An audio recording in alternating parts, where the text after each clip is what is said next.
All right, time to go big game hunting between the Oklahoma City Thunder and the Indiana Pace Cars, and the Thunder win this one, 107-99. They win this one, but they are losers of 12 of 18. Sorry, 12 of 18. Ah, man, they were like 13 games above 500 around the All-Star break, or actually 18 games above 500. So here's the question: what's up with OKC, Will?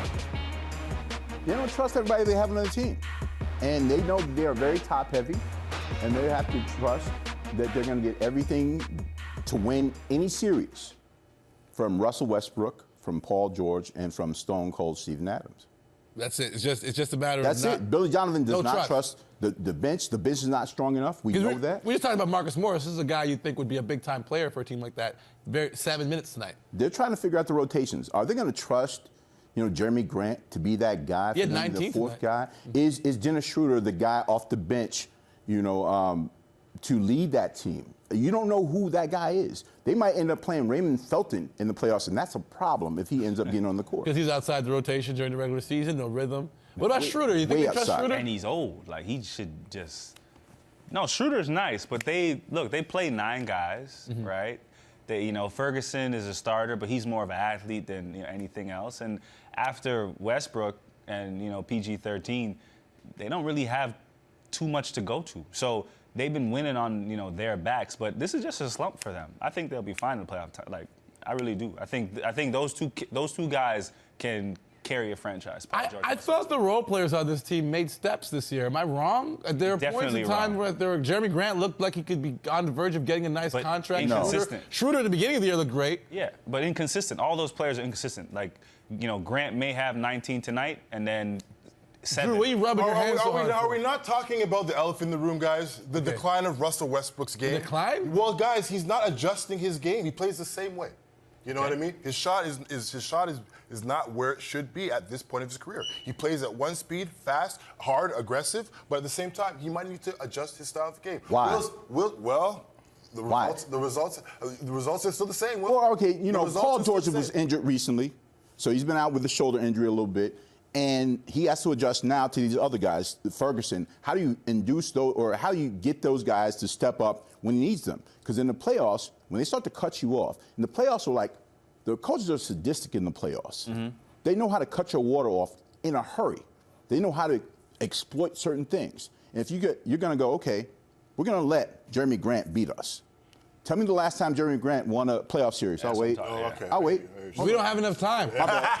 Okay, so again, if Billy Donovan doesn't have enough trust in that bench, and he's going to count on the top heaviness of that team, they're going to have problems. They went from 3rd to 8th in a hurry. Right. And you can't do that in the West. But you cannot do that in the West. That's going to happen when you play 9 guys. Quickly, has Russell Westbrook fallen off? I know you kind of started touching on the subject. You feel so.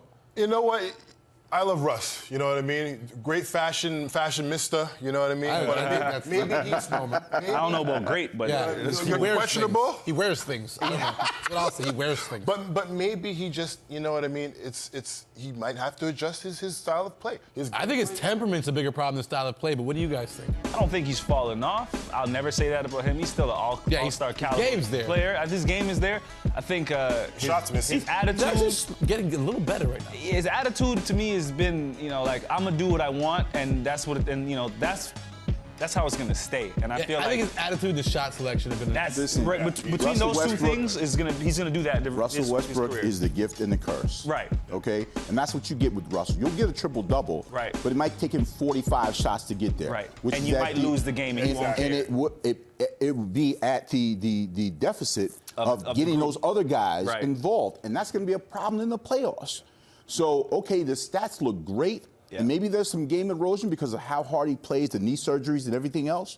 And as a player, you start to question certain things. You might put on a good face in the public, but when you start thinking about game erosion and, hey, I'm not considering the same way I was a couple of years ago, there are things that go through your mind, and that factors into what you do in the playoffs as well. All right, speaking of the playoffs, it is March 27th, and we are still talking about the Indiana Pacers. Is anyone surprised by this, especially knowing that Victor Oladipo went out, 2 months ago? Yeah.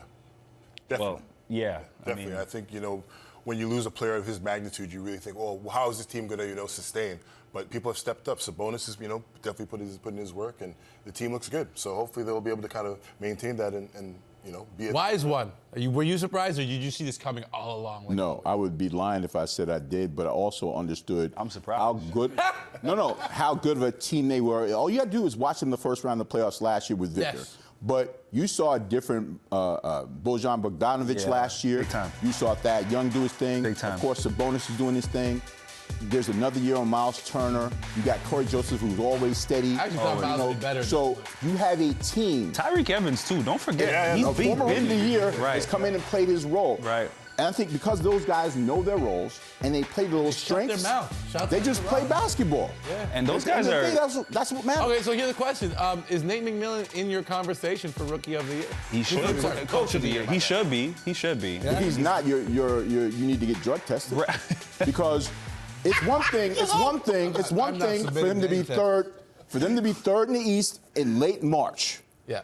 Shout out to Michael Malone in Denver. Yeah. And of course, the great job that Mike Budenholzer has done there. Right. And Nick Nurse.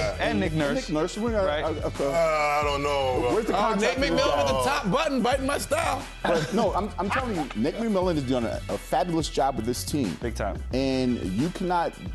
People say, well, he plays in the East, or whatever the case might be. Sure. There's still Philadelphia. There's still Milwaukee. There's still Toronto. Yep. There's still Boston.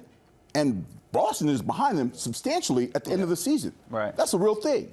So to have sustained all this throughout the year, it's hard to imagine him not being at the top of most people's lists for Coach of the Year. All right, I think we're all in agreement, and at that point, we just stop talking because there's nothing else to say. We only argue on this show. All right, still more to come. On the other side of the break, we got to talk about March Madness.